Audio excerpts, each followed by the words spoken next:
Good morning 11th class. आज हम नया चैप्टर स्टार्ट करेंगे। Chapter name is respiration in plants. Chapter 14 है बच्चों। रेस्पिरेशन प्लांट में, एनिमल में, बैक्टीरिया में, लोअर अदर ऑर्गेनिजम्स में, सभी में पाया जाता है। ठीक है, तो यहाँ पर हम रेस्पिरेशन इन प्लांट्स को डिस्कस करेंगे। रेस्पिरेशन क्या है?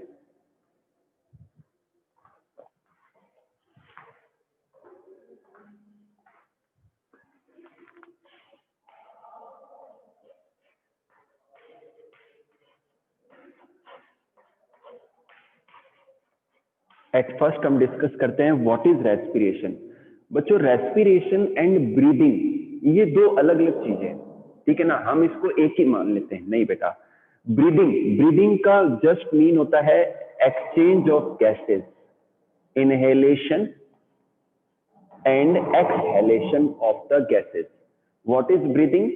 ब्रीदिंग का मीन होता है गैसेस को इनहेल करना एंड एक्सहेल करना। This is breathing. जबकि जो रेस्पिरेशन है वो एक कॉम्प्लेक्स प्रोसेस है and it occurs on the cellular level. ये सेलुलर लेवल पर पाया जाता है, सेल के अंदर पाया जाता है। ड्यूरिंग द रेस्पिरेशन फूड का ऑक्सीडेशन होता है, फूड का ब्रेकडाउन होता है और एनर्जी बनती है एटीपी के फॉर्म में और एंड एनएडीपीएच के फॉर्म में। ओके बेटा, तो रेस्पिरेशन थोड़ा डिफरेंट है ब्रीदिंग से। दोबारा सुन लीजिए इसकी डेफिनेशन आप। What is respiration? What is respiration? Respiration is a complex process. It is found on the cellular level. In this process, the food gets oxidized and breaks down and forms the energy in the form of ATP and NADPH. Understood बेटा? तो ये है बच्चों। Respiration के two types हैं। Respiration is of two types.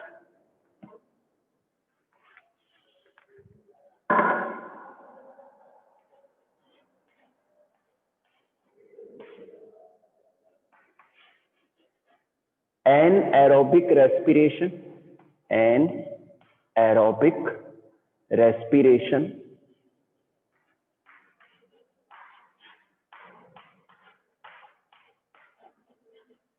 and second is aerobic respiration.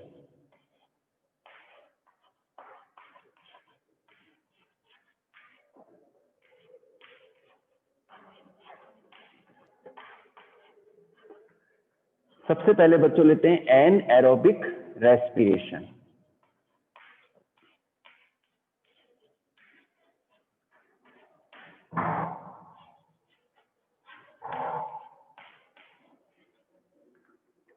बच्चों, respiration two types का है। एट फर्स्ट हम ले रहे हैं anaerobic respiration. Anaerobic means in the absence of oxygen. ये जो प्रोसेस है लोअर ऑर्गेनिज्म के अंदर, बैक्टीरिया के अंदर, यीस्ट के अंदर पाया जाता है and this is found in the absence of oxygen. Oxygen की एब्सेंस में फूड का ऑक्सीडेशन होता है और इथाइल अल्कोहल का फॉर्मेशन होता है और बहुत ही कम अमाउंट में, यानी कि बहुत ही लेस 257 कैलोरी के आसपास जो है एनर्जी का फॉर्मेशन होता है, या 2 एटीपी मॉलिक्यूल एनर्जी का फॉर्मेशन होता है। ओके बेटा, तो बहुत ही सिंपल प्रोसेस है ये। मैं इसकी इक्वेशन लिख देता हूं।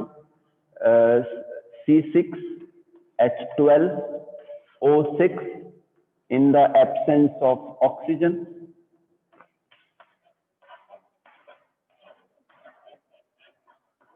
in absence of O2 और क्या बनता है 2C2H5OH ethyl alcohol plus 2CO2 plus energy बनती है बहुत ही लेस अमाउंट में। ठीक है, 257 कैलोरी और 2 एटीपी के आसपास। ठीक है बेटा, ये ग्लूकोज का फॉर्मूला है C6H12O6 in the absence of oxygen and it converts into ethyl alcohol. ethyl alcohol का फॉर्मूला है C2H5OH एंड यहाँ दो मॉलिक्यूल है ये 2CO2 और एनर्जी बनती है बहुत ही लेस अमाउंट में। This is called anaerobic respiration. Understood? Second हम लेते हैं एरोबिक रेस्पिरेशन।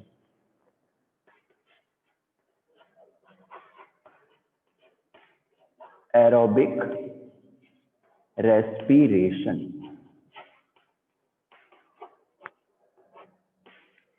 एरोबिक रेस्पिरेशन में इक्वेशन आएगी C6H12O6 प्लस 6O2 क्या बनेगा 6CO2 plus 6H2O and plus energy बनेगी 2857 जो है 2857 जूल, और या फिर कैलोरी की अगर बात करें तो 686 कैलोरी, ठीक है। और अगर मैं एटीपी की बात करूं तो टोटल एरोबिक रेस्पिरेशन में 36 और 38 एटीपी मॉलिक्यूल्स बनते हैं। तो बच्चों जो एरोबिक रेस्पिरेशन है this is found in the presence of oxygen, ये ऑक्सीजन की प्रेजेंस में पाया जाता है। इसमें ग्लूकोज का ब्रेकडाउन होता है, ग्लूकोज का ऑक्सीडेशन होता है, ब्रेकडाउन होता है ना, in the presence of oxygen and it converts into 6CO2, 6CO2 में कन्वर्ट होता है ये, ठीक है, एंड 6H2O वाटर के मॉलिक्यूल बनते हैं और एनर्जी बनती है। तो ये बच्चों इक्वेशन है एरोबिक रेस्पिरेशन की।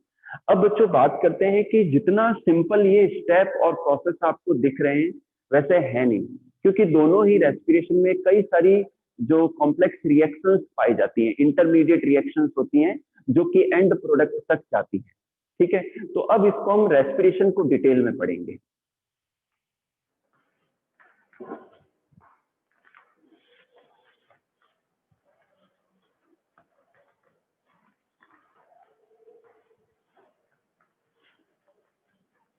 बात करते हैं बच्चों रेस्पिरेटरी सबस्ट्रेट की।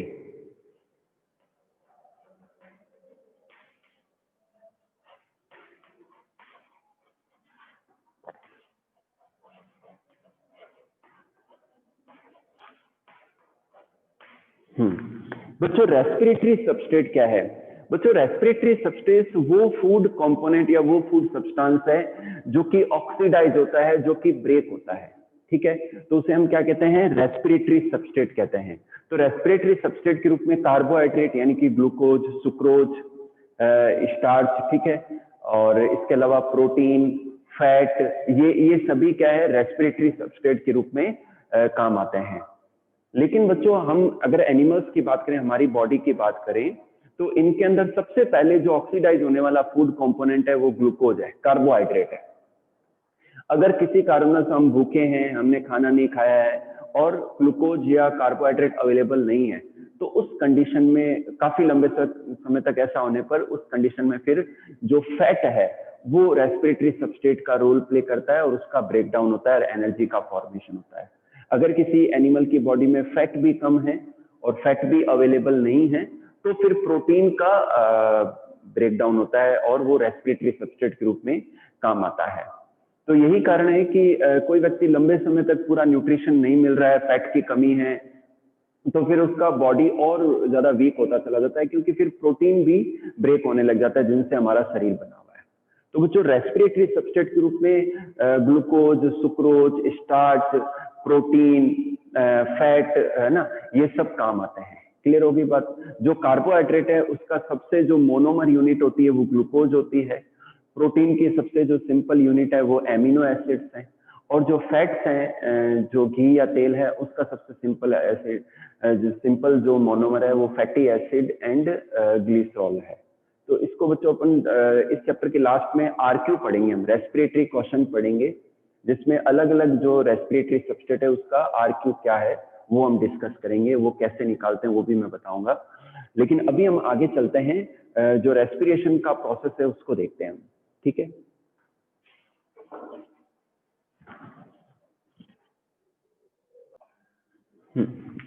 अब बात करते हैं बच्चों रेस्पिरेशन के स्टेप्स कैसे होते हैं।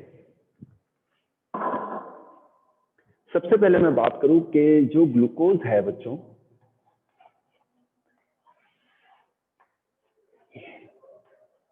ये ग्लूकोज पहले कन्वर्ट होता है पायरुविक एसिड में। किस में कन्वर्ट होता है? पायरुविक एसिड में, जो कि एक 3 कार्बन का मॉलिक्यूल है। तो यहाँ पर पायरुविक एसिड के 2 मॉलिक्यूल बनते हैं, ये 3 कार्बन का मॉलिक्यूल है। इसका फॉर्मूला भी मैं बता दूंगा आपको। अब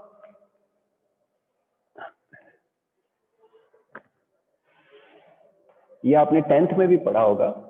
थोड़ा सा अपन इस चैप्टर में डिटेल लेंगे इसकी साइटोप्लाज्म के अंदर और and in glycolysis.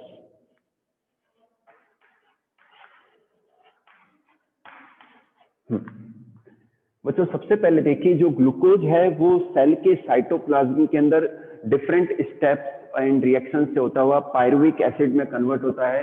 Pyruvic acid एक कीटो एसिड है और ये 3 कार्बन का होता है, तो इसमें ग्लूकोज के ब्रेकडाउन से 2 पायरुविक एसिड के मॉलिक्यूल बनते हैं एंड इस प्रोसेस को हम कहते हैं glycolysis and it is found in cytoplasm of the cell.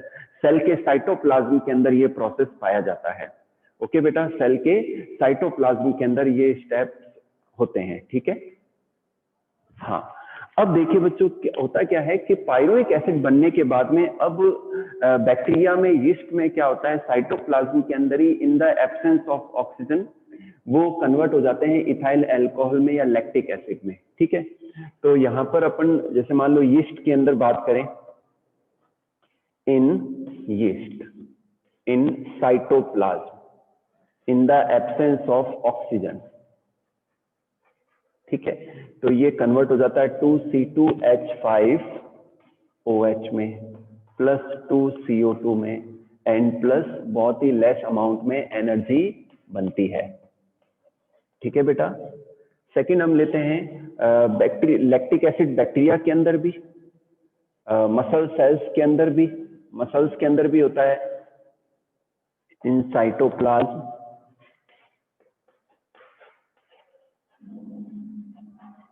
तो ये बन जाता है 2CH3CHOH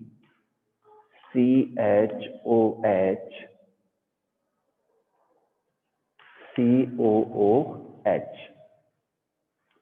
प्लस एनर्जी, ठीक है। यहां पर देखिए बच्चों पायरुविक एसिड ऑक्सीजन की एब्सेंस में जो लैक्टिक एसिड बैक्टीरिया हैं या यीस्ट हैं या जो हमारी मसल्स होती है, जब हम बहुत ज्यादा एक्सेसिव वर्कआउट करते हैं तो ऑक्सीजन की एब्सेंस में, तो उस कंडीशन में पहले हम यीस्ट की बात करें तो साइटोप्लाज्म के अंदर आगे का प्रोसेस होता है और इसमें एंड में क्या बनता है, इथाइल अल्कोहल बनता है, CO2 बनती है और एनर्जी रिलीज होती है, ठीक है बेटा। ये है, ठीक है। सेकंड हम लेते हैं बैक्टीरिया के अंदर या फिर मसल्स के अंदर क्या होता है कि जो पायरुविक एसिड है ऑक्सीजन की डेफिशिएंसी में, कमी में, लेस अवेलेबिलिटी में क्या होता है, कन्वर्ट हो जाता है लैक्टिक एसिड के अंदर। ये किस में कन्वर्ट हो जाता है, लैक्टिक एसिड में, ठीक है। ये है इथाइल अल्कोहल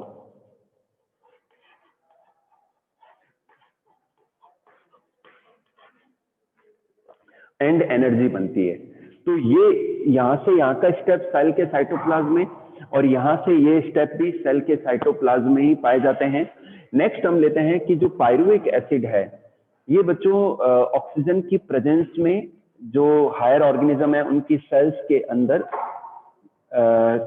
क्रेब्स साइकिल के द्वारा, किसके द्वारा, क्रेब्स साइकिल के द्वारा कन्वर्ट हो जाता है 6CO2 में प्लस 6H2O में प्लस एनर्जी, ठीक है बेटा। तो यहां पर देखिए जो पायरुविक एसिड है हायर ऑर्गेनिज्म के अंदर, एनिमल्स के सेल्स के अंदर या प्लांट के सेल्स के अंदर ऑक्सीजन की प्रेजेंस में क्रेब्स साइकिल पाया जाता है। ये माइटोकॉन्ड्रिया के अंदर होता है, ये इन माइटोकॉन्ड्रिया।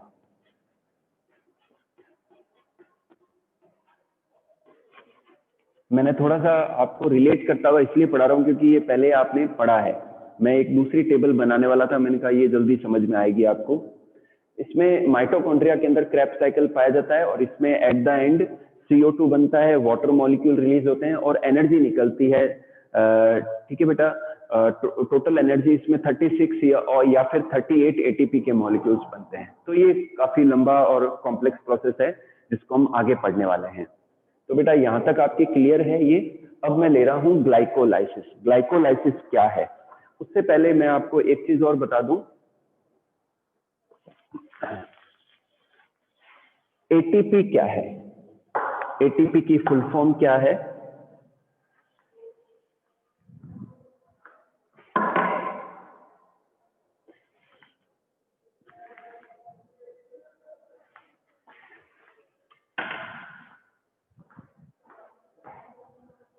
बच्चों मैं एटीपी जस्ट ब्रीफ में बता रहा हूँ। कल मैं अभी एक बार ग्लाइकोलाइसिस स्टार्ट कर देता हूँ क्योंकि वो टाइमली कंप्लीट हो जाएगा जिससे, ठीक है। एटीपी एनर्जी करेंसी है। एटीपी क्या है? एनर्जी करेंसी है, ठीक है बेटा। पहले मैं स्टार्ट कर रहा हूँ ग्लाइकोलाइसिस।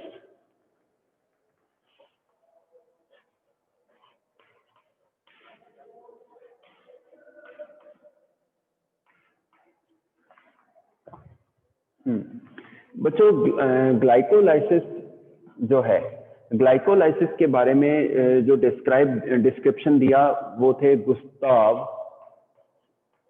एम्बडन,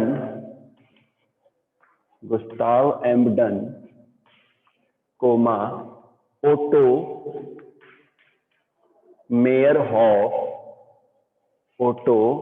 मेयरहॉफ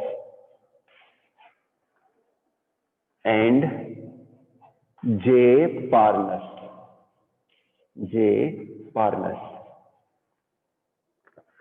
इसे हम ईएमपी पाथवे भी कहते हैं, ईएमपी पाथवे। बच्चों यहां पर देखिए ग्लाइकोलाइसिस डिस्कस कर रहे हैं जो कि कॉमन है सभी के लिए। एनारोबिक रेस्पिरेशन में भी होता है, ये एरोबिक रेस्पिरेशन में भी होता है, बैक्टीरिया यीस्ट में भी होता है और एनिमल और ह्यूमन में भी होता है, ठीक है। तो ग्लाइकोलाइसिस सभी में कॉमन है और ये सेल के साइटोप्लाज्म में पाया जाता है। इसका डिस्क्रिप्शन एट फर्स्ट जो इनका डिस्क्रिप्शन है वो Gustav एम्बडन, auto मेयरहॉफ and J Parnas ने दिया और उन्हीं के रेफरेंस में इसे हम क्या कहते हैं? ईएमपी पाथवे भी कहते हैं, एम्बडन मेयरहॉफ पार्नस पाथवे भी कहते हैं। ग्लाइकोलाइसिस के अंदर बच्चों टोटल 10 रिएक्शंस होती हैं, 10 स्टेप्स पाए जाते हैं इसके अंदर और इसका जो एंड प्रोडक्ट होता है वो पायरुविक एसिड होता है। तो आप रफ कॉपी लेके मेरे साथ साथ में इनकी जो 10 स्टेप्स हैं वो लिखिए, बहुत ही सिंपल है, समझने में आसानी रहेगी आपको।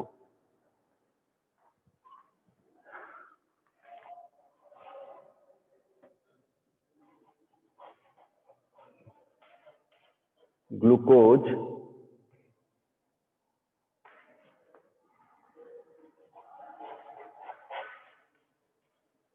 Glucose 6 phosphate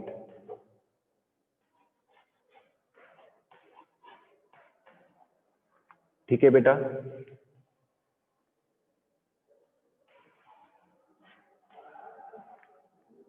fructose 6 phosphate, fructose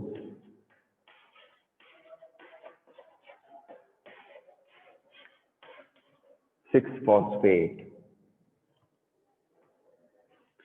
fructose 1,6 bisphosphate, fructose 1,6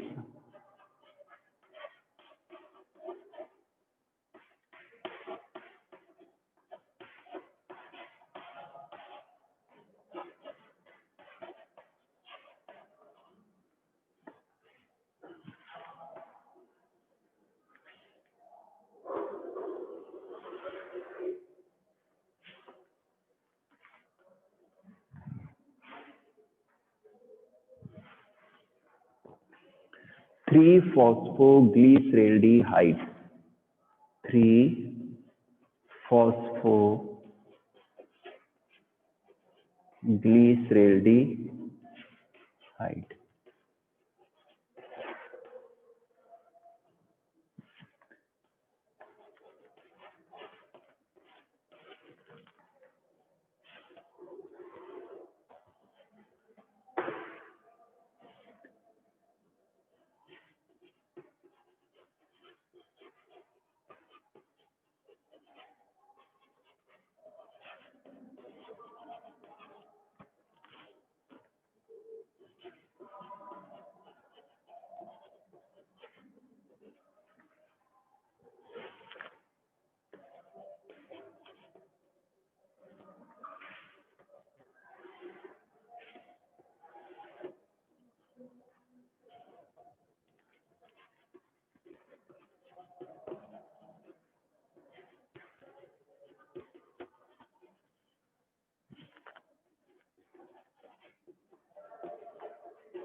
हाँ बच्चों 10 स्टेप्स हैं, टोटल 10 स्टेप्स हैं, ठीक है।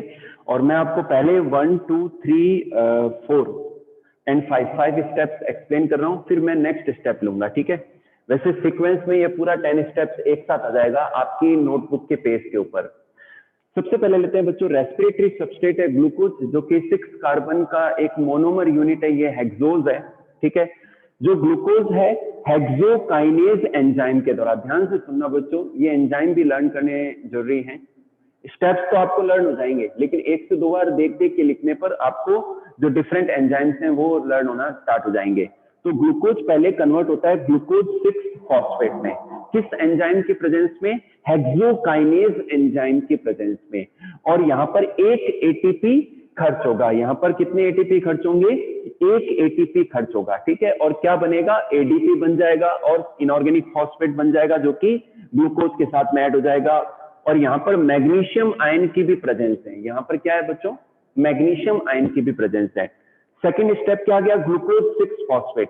अब ग्लूकोज 6 फॉस्फेट अपने दूसरे आइसोमर में कन्वर्ट हो जाएगा, जिसका नाम है फ्रक्टोज 6 फॉस्फेट। ये किस एंजाइम के कारण होगा? फोस्फोग्लूकोआइसोमरेज। ग्लूकोज 6 फॉस्फेट फोस्फोग्लूकोआइसोमरेज एंजाइम के द्वारा अपने सेकंड आइसोमर यानी कि फ्रक्टोज 6 फॉस्फेट में कन्वर्ट हो जाएगा। यहां पर फिर से बच्चों एक एटीपी फिर खर्च होगा मैग्नीशियम आयन की प्रेजेंस में, और एडीपी बनेगा, एक इनऑर्गेनिक फॉस्फेट फ्रक्टोज 6 फॉस्फेट के साथ में ऐड होगा और क्या बन जाएगा? Fructose 1,6 bis phosphate. और किस एंजाइम की प्रेजेंस में? फॉस्फोफ्रक्टोकाइनेज।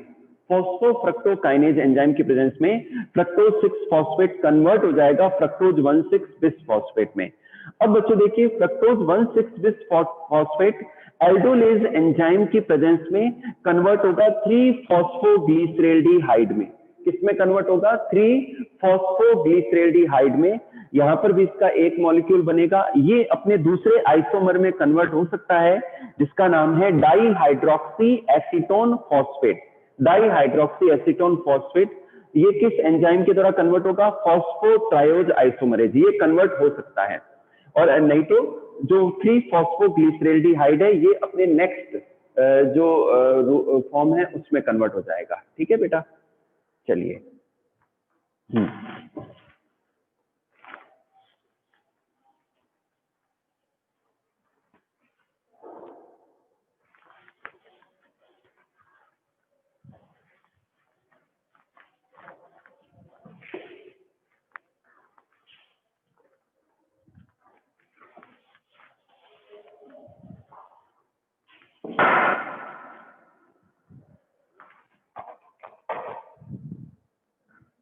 हम डिस्कस कर रहे हैं ग्लाइकोलाइसिस, है ना। रिमेनिंग स्टेप्स मैं आगे लिख रहा हूं, आप भी मेरे साथ में नोट कीजिए और आज 1 से 2 बार इसको लिख लिख के प्रैक्टिस कीजिए, जिससे ये लर्न हो जाए।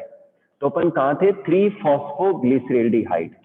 3-फॉस्फोग्लिसरेल्डिहाइड।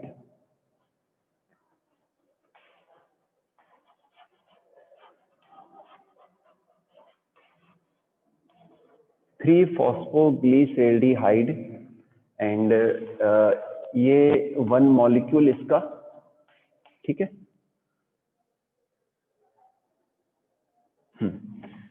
अच्छा एक चीज और बच्चों, जो 3-फॉस्फोग्लिसरेल्डिहाइड है ये है 3 कार्बन का मॉलिक्यूल। कितने कार्बन का मॉलिक्यूल है ये? 3 कार्बन का। तो यहाँ पर फ्रक्टोज से इसके 2 मॉलिक्यूल बन जाएंगे। कितने मॉलिक्यूल बन जाएंगे?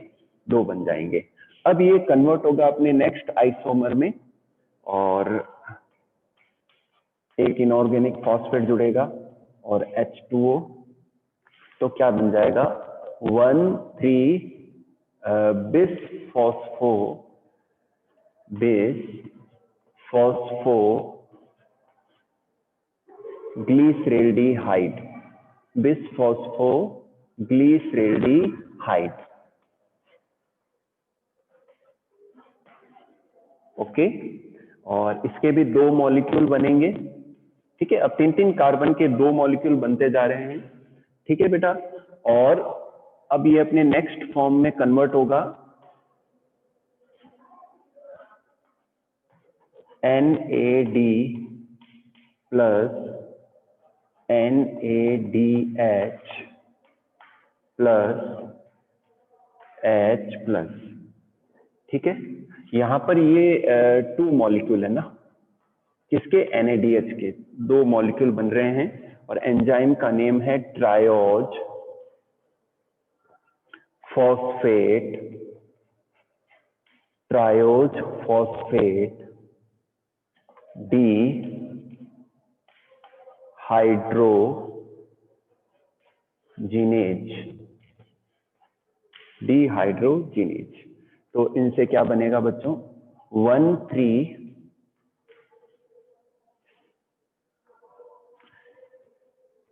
बिसफॉस्फो ग्लिसरिक एसिड, बिसफॉस्फोग्लिसरिक एसिड बनेगा। ये भी 2 ही मॉलिक्यूल रहेंगे।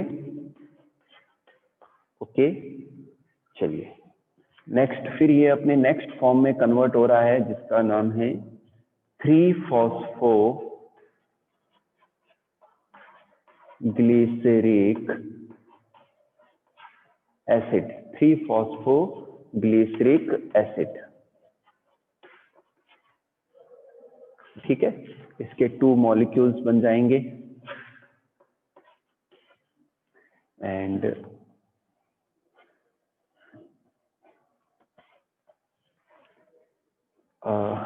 ये कन्वर्ट हो जाएगा एक एडीपी, नहीं सॉरी, एडीपी एटीपी में कन्वर्ट होगा। इसके भी 2 मॉलिक्यूल।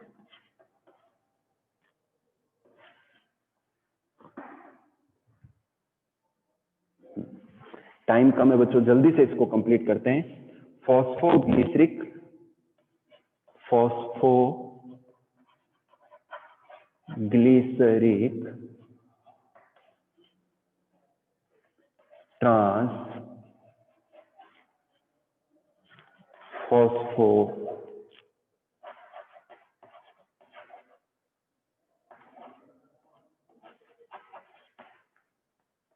राइलेज। तो क्या बनेगा इससे?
बच्चों ध्यान से देखिए फटाफट। बच्चों नेक्स्ट स्टेप है जो 3-फॉस्फोग्लिसरेल्डिहाइड है, इसके दो मॉलिक्यूल इनऑर्गेनिक फॉस्फेट की से जुड़ने से और वाटर मॉलिक्यूल के कारण से कन्वर्ट हो जाएंगे 1,3-बिस-फॉस्फोग्लिसरेल्डिहाइड में, 1,3-बिस-फॉस्फोग्लिसरेल्डिहाइड में। और 1,3-बिस-फॉस्फोग्लिसरेल्डिहाइड नेक्स्ट कन्वर्ट होगा 1,3-बिस-फॉस्फोग्लिसरिक एसिड में, और यहाँ पर एंजाइम जो रोल प्ले करेगा triose phosphate D hydrogenase enzyme. और यहाँ पर बच्चों दो NAD प्लस से क्या बन जाएंगे, दो NADH+H+ बन जाएंगे, यानी कि यहाँ पर फॉर्मेशन हो रहा है, जनरेशन हो रहा है किसका, NADH का, दो मॉलिक्यूल का। नेक्स्ट लेते हैं 1,3-बिस-फॉस्फोग्लिसरिक एसिड कन्वर्ट होगा 3-फॉस्फोग्लिसरिक एसिड में, और यहाँ पर एंजाइम जो है फॉस्फोग्लिसरिक ट्रांसफॉस्फोराइलेज है। 3-फॉस्फोग्लिसरिक एसिड फिर कन्वर्ट होगा 2-फॉस्फोग्लिसरिक एसिड में, यहाँ पर एंजाइम जो रोल प्ले कर रहा है फॉस्फोग्लिसरोम्यूटेज। और यहाँ पर बच्चों एटीपी के दो मॉलिक्यूल बनेंगे, दो एडीपी के इनऑर्गेनिक फॉस्फेट के जुड़ने से दो एटीपी बनेंगे, और 2-फॉस्फोग्लिसरिक एसिड क्या बन जाएगा, 2-फॉस्फोग्लिसरिक एसिड बन जाएगा। पायरुवेट काइनेज एंजाइम के द्वारा और वाटर मॉलिक्यूल के निकलने से क्या बन जाएगा, 2-फॉस्फोइनॉल पायरुविक एसिड बन जाएगा। और 2-फॉस्फोइनॉल पायरुविक एसिड एंड प्रोडक्ट मिलेगा अपन को, कन्वर्ट होगा इसमें 2-पायरुविक एसिड में, यानी कि at the last at the end हमें 2 पायरुविक एसिड के मॉलिक्यूल मिलेंगे।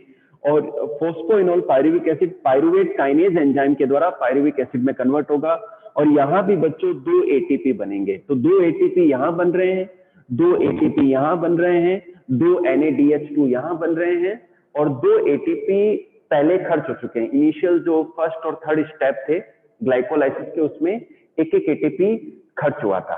ठीक है बेटा।